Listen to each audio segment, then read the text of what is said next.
안녕하십니까. 이번 시간에는 어플리케이션 보안의 웹 구조 및 그 취약점에 대해서 학습해 보도록 하겠습니다. 이번 시간에는 클라이언트 서버의 구조와 그 동작 방식, 그리고 클라이언트 서버 구조의 가장 대표적인 예라고 할 수 있는 웹 서비스에 대해서 알아보고, 그 웹 서비스에 대한 주요 개념들에 대해서 알아보도록 하겠습니다. 또한 웹 서비스에서 발생하는 웹 취약점이 어떤 것이고, 그리고 웹 취약점 점검과 모니터링의 차이에 대해서 알아보도록 하겠습니다. 먼저 클라이언트 서버 구조입니다. 클라이언트 서버 구조라 하면 이전 시간에도 저희가 배웠던 TCP/IP 프로토콜에서 클라이언트 요청에 대해서 서버가 응답을 하는 이런 구조를 이제 클라이언트 서버 구조라고 합니다.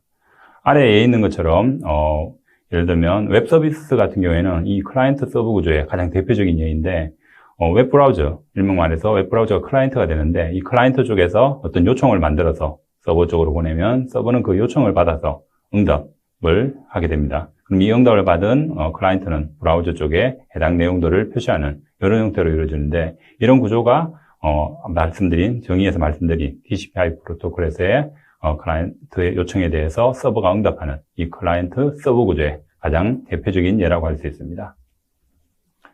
이 클라이언트 서버 구조의 동작 방식을 조금 더 상세하게 알아본다면 여러분 보시는 화면에서 좌측이 클라이언트, 우측이 서버가 되겠습니다. 먼저 서버 측에서는 클라이언트가 접속할 것을 대비해서 서버는 항상 접속 대기 상태가 되어 있고, 이에 대해서 클라이언트가 서버 쪽으로 접속을 요청하게 되면 그 접속을 받은 서버 쪽에서는 클라이언트 접속을 수용하게 됩니다. 이로써 클라이언트와 서버가 연결이 되고, 그리고 클라이언트 쪽에서 서버 쪽으로 필요한 어떤 데이터를 요청하게 되면 그걸 받은 서버 쪽에서는 거기에 맞는 적절한 처리를 해서 처리 결과를 클라이언트 쪽으로 보내게 되겠습니다. 그러면 클라이언트 쪽에서는 이 처리 결과를 받아서 화면 쪽에 표시하게 되는 이런 형태로 동작 방식이 이루어지고, 이후에 계속 데이터를 보내고 서버는 처리하고 다시 결과를 리턴해주고 하는 이런 과정들이 반복되게 되겠습니다. 그렇다면 대표적인 클라이언트 서버 구조의 서비스라고 했는 이 웹 서비스에 대해서 좀 더 상세하게 알아보도록 하겠습니다. 우리가 흔히 얘기하는 웹이라 하면 월드 와이드 웹, 일명 말해서 WW 아니면 뭐 따따따라고 얘기하는데, 이 월드 와이드 웹의 준말이 바로 웹이 되겠습니다. 이 웹을 구성하는 요소는 여러 가지로 나눌 수 있는데, 화면에 보시는 것처럼 크게 URL, HTML, HTTP로 구분할 수 있습니다. URL이라고 하면 네트워크상에서의 어떤 자원의 위치를, 즉 경로를 나타내게 되는 어떤 규약이 되겠습니다. 이 URL을 통해서 우리들이 서버 쪽에 어떤 필요한 정보라든지 자원을 요청하게 되는 형태가 되겠습니다. 그리고 HTML은 하이퍼텍스트 마크업 랭귀지라고 해서 웹에서 사용되는, 웹을 표시하기 위해서 개발된 전용 언어가 되겠습니다. 다음 HTTP는 웹에서 우리가 클라이언트와 서버가 정보를 주고받을 때 사용되는 대표적인 통신 규약인 프로토콜이 되겠습니다. 각각 구성 요소에 대해서 좀 더 상세하게 알아보면, 먼저 URL입니다. URL은 앞서 정의에서도 설명드린 바와 같이 네트워크상의 자원의 위치, 그러니까 필요한 자원의 위치를 나타내는 규약이 되겠습니다. 화면에 예에서 있는 것처럼 그 URL은 통신 규약, 그리고 인터넷 호스트 주소, 경로 이름, 뒤에 필요한 경우에 파라미터 형태로 표시가 되겠습니다. 예에 보시는 것처럼 HTTPS, 동그라미 1번으로 되어 있는데, 부분이 현재 사용하는, 통신에 사용되는 프로토콜을 정의하게 되겠습니다. 웹은 통상적으로 HTTP, 성분통신을 하는 80HTTP와 아니면 암호 통신이 되는 HTTPS를 주로 사용하게 되겠습니다. 그 다음에 www.fastcampus.co.kr처럼 구성된 부분이 현재 접속 중인 웹 서버의 주소가 되겠습니다. 화면에 보이는 것처럼 이렇게 도메인 주소를 사용하기도 하고 실질적인 IP 주소로 나타내기도 하게 되겠습니다. 그 뒤에 있는 main.jsp가 보통 실제적인 경로의 위치, 즉 소스 파일의 위치라고도 할 수 있는데, 경로의 위치를 나타내는 것이고, 최근에는 이런 절대적인 경로의 위치를 나타내는 부분이 보안상에 취약하다고 해서 예에 보이는 것처럼 패스트 같은 그러니까 경로와 내부 내용들이 유출되지 않는 형태의 함수 형태로 표현하기도 하고 있습니다. 그리고 이 경로 뒤쪽에, 물음표 뒤쪽에 있는 모드는 1 해서 뒤쪽 부분, 이 부분이 이제 클라이언트 쪽에서 웹 어플리케이션 쪽으로 전달되는 파라미터 값이 되겠습니다. 화면에서 얘는 클라이언트가 서버 쪽으로 어떤 요청을 하는 방식 중에 get 방식을 사용해서 이렇게 URL 뒤쪽에 파라미터를 붙이는 방식이 되겠습니다. 다음은 HTML이 되겠습니다. 정의에서도 얘기한 것 같이 HTML은 웹에서 사용되는 언어가 되겠습니다. 가장 기본적인 웹 언어이며 웹의 구조적인 의미를 나타내며 이런 HTTP 프로토콜을 통해서 이런 관련된 HTML 언어가 통수진되게 되겠습니다. 웹서버는 여러 가지 이 HTML로 만드는 어떤 정보를 문서 형태로 만들어 저장하고 있다가 클라이언트 요청을 받게 되면 웹서버가 해당하는 문서를 찾아서 클라이언트 쪽으로 전달해 주게 되며 브라우저는 이 HTML 문서를 해석해서 화면상에 우리가 보는 일반적인 웹 화면과 같은 형태로 표현하게 되겠습니다. 그런 형태가 가장 일반적인 정적인 형태의 웹의 동작 방식이 되겠습니다. 다음은 HTTP 프로토콜이 되겠습니다. 말씀드린 대로 웹에서 우리가 정보를 주고받을 때 사용되는 대표적인 프로토콜이 되겠습니다. 사용자인 클라이언트와 서버 사이에서 이루어지는 어떤 요청과 응답을 하는 프로토콜로서 HTTP는 80 포트를 사용하게 되겠습니다. 이 HTTP 프로토콜에서의 HTTP 리퀘스트와 HTTP 리스판스 구조에 대해서 좀 더 상세하게 살펴보면 먼저 HTTP 리퀘스트입니다. 용어 그대로 HTTP 프로토콜을 이용해서 클라이언트가 서버 쪽으로 어떤 요청을 하는 형태의 구조가 되겠습니다. 여러분들 화면에 보시는 바와 같이 화면의 좌측 약간 회색 박스에 보는 바와 같은 형태로 HTTP 리퀘스트의 구조가 이루어지게 되겠습니다. 제일 위쪽에 있는 get으로 시작되는 형태가 메소드라고 해서 클라이언트 쪽에서 서버 쪽으로 요청하는 어떤 요청의 목적이라든지 그런 종류들을 서버에게 알리는 형태가 되겠습니다. 두 번째는 데이터 타입, 처리 가능한 파일의 종류라든지 이런 것들을 언급하는 형태가 되겠고, 세 번째인 리퍼럴로 시작되는 부분은 이 요청이 어떤 경위지 URL을 통해서 들어왔다는 그런 경로를 나타내 주게 되겠습니다. 다음은 설정된 언어를 나타내고, 다음 유저 에이전트 부분은 이 리퀘스트가 이 요청이 사용되고 있는 웹 브라우저의 종류를 표시하게 되겠습니다. 그 아래 여섯 번째 호스트라고 시작되는 부분이 이 요청을 요청하게 되는 대상이 되는 서버의 도메인 주소가 되겠습니다. 그리고 그 아래 제일 마지막 쪽에 있는 쿠키라고 하는 부분이 이후에 좀 더 상세하게 설명하겠지만 서버와 클라이언트의 인증을 하기 위한 정보가 저장되는 항목이 되겠습니다. 이러한 HTTP 리퀘스트의 메소드로서는 제일 상단에 있는 이 요청의 종류와 관련해서는 여러 가지 메소드가 존재하는데 아래 화면에 있는 것처럼 헤드, 트레이스, put, delete, 옵션 이런 같은 여러 가지 메소드가 존재하고 대표적인 메소드로서는 get과 post가 있게 되겠습니다. 이 대표적인 메소드인 get과 post를 잠깐 비교를 해보면 get은 데이터를 앞서 예에서 보여준 것 같이 URL 뒤쪽에 데이터를 URL 뒤에 붙여서 보내는 방식이 되겠습니다. 이에 비해 post는 URL 뒤에 데이터를 붙이는 것이 아니고 별도 본문 쪽에 데이터, 즉 파라미터를 첨부해서 보내는 형태가 되겠습니다. get은 아무래도 URL에 데이터를 붙여 보내다 보니까 보낼 수 있는 전송 데이터의 양이 제한되어 있고 대신에 훨씬 빠른 속도를 나타냅니다. 이에 비해 post는 전송 데이터에 대한 제한은 없지만 데이터를 많이 본문에 별도로 붙여서 보내는 형태다 보니 get에 비해서는 속도가 느리다는 특징이 있겠습니다. get은 앞서 말씀드린 대로 URL 뒤쪽에 정보, 데이터, 즉 파라미터를 붙여보내는 형태다 보니 아무래도 URL 뒤쪽에 붙여보내는 데이터의 정보가 그대로 노출되는 문제점이 있고 이는 즉 보안 쪽으로 상대적으로 더 취약한 방식이 되겠습니다.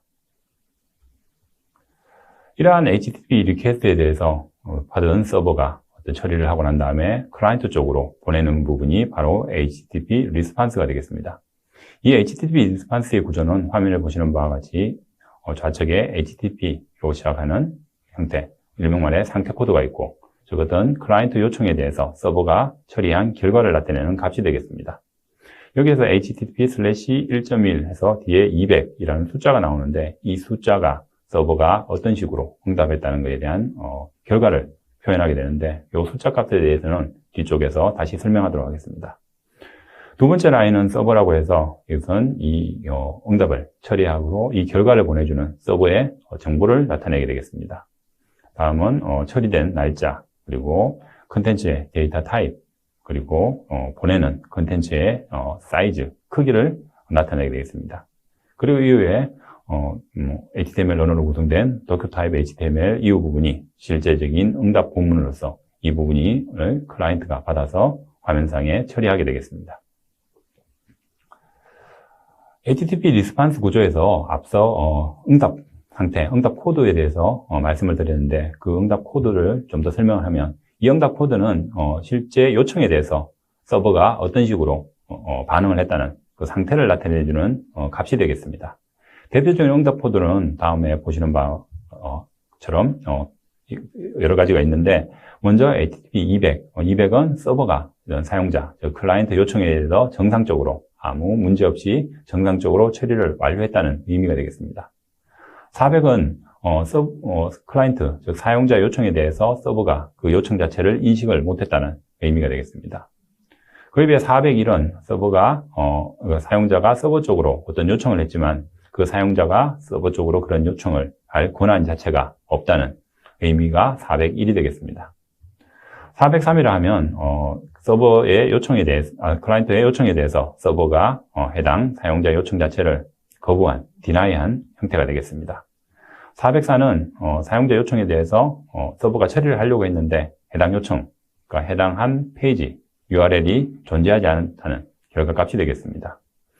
이에 비해 500은 서버에서 사용자 요청, 즉 클라이언트 요청에 대해서 어떤 처리를 하는 과정에서 알 수 없는 오류가 발생했다는 것을 나타내게 되겠습니다. 이러한 상태값을 보고 웹 취약점 점검을 할 때는 이런 상태값에 의해서 서버가 어떤 식으로 반응했는지를 확인하고 추가적인 문제점을 찾게 되는데 대표적인 예로 예를 들면 403 응답 코드가 오는 경우에는 어떤 중요 정보에 대해서 서버가 접근 제한을 하고 있기 때문에 해당 페이지가 페이지 또는 해당 URL이 존재한다는 걸 인지하게 되고 공격자는 거기에 대해서 추가적으로 더 공격을 할 수 있게 되겠습니다. 아울러 500 같은 경우에는 서버에서 비정상적인 어떤 처리, 그러니까 오류가 발생했다는 케이스가 되는데 이러한 오류가 발생했다는 것에 대해서 서버 쪽에서는 경우에 따라서는 상세한 오류 정보를 보내기도 합니다. 그런 정보들을 보고 공격하는 입장에서는 그 정보를 분석해서 추가적으로 서버 쪽에 어떤 공격을 할 수 있게 되겠습니다. 그래서 저희 웹 취약점 쪽에서는 이러한 예를 들면 500 에러를 표현할 때 상세한 에러 정보를 표현하지 말도록 공고하고 있는 상태입니다. 다음은 웹 서비스의 동작 방식이 되겠습니다. 앞서 웹은 HTML 형태로 어떤 문서를 서버에서 만들어 두고 클라이언트 요청이 왔을 때 그 문서를 서버가 찾아서 보내는 것이 가장 일반적인, 즉 초기의 웹의 동작 구조가 되겠습니다. 그러한 형태를 정적인 동작 방식이라고 하는데 웹의 동작 방식은 이렇게 정적 방식과 또 동적 방식으로 크게 분류할 수 있습니다. 정적 방식은 앞서 설명드린 대로 어떤 웹페이지에 대해서 미리 만들어진 정보를 그대로 표현한 형태이기 때문에 웹페이지에 대해서 사용자의 어떤 마우스 클릭이라든지 입력 같은 이러한 어떤 추가적인 형태의 작업이 불가능한 형태가 되겠습니다. 그런데 여러분들이 지금 최근에 여러분들이 실제 사용하는 웹의 경우에는 여러 가지 입력도 가능하고 마우스라든지 여러 가지 어떤 이벤트를 발생시켜서 추가적인 정보를 서버로 보내는 방식이 보낼 수 있게 되어 있습니다. 그러다 보니 최근에는 이런 정적 방식보다는 동적 방식을 통해서 어떤 서버가 동작할 수 있도록 웹페이지가 동작할 수 있도록 많이 구성하게 되어 있습니다. 이런 동적 방식으로 구현하기 위해서는 어떤 별도의 스크립트 언어가 필요가 되는데 클라이언트 사이드의 스크립트인 CSS 아니면 서버 쪽에 동작하는 SSS 서버 사이드 스크립트라고 하는 이런 언어로 구분할 수 있습니다. 이 부분에 대해서는 뒷페이지에서 좀 더 설명하기로 하고 정적 방식과 동적 방식을 좀 비교를 하면 말씀드린 대로 정적 방식은 HTML 문서를 서버 쪽에 미리 다 만들어 놓고 해당 HTML 문서를 그대로 클라이언트 쪽으로 보내줘서 표현하는 형태입니다. 즉 모든 클라이언트에게 고정된 형태의 동일한 형태의 웹페이지가 전달되는 특징이 있겠습니다. 이에 비해서 동적 방식은 말씀드린 대로 클라이언트의 어떤 입력 요청들, 값들을 받아서 서버가 거기에 맞는 어떤 정보를 재가공해서 HTML 문서로 만들어 보내는 형태다 보니 클라이언트의 상황, 예를 들면 뭐 검색 조건 이런 것들에 의해서 표시되는 화면의 결과들이 달라지게 되겠습니다. 이러한 동적 방식의 웹 서비스를 처리하기 위해서 사용되는 언어가 앞서 말씀드린 대로 CSS와 SSS가 있다고 하였습니다.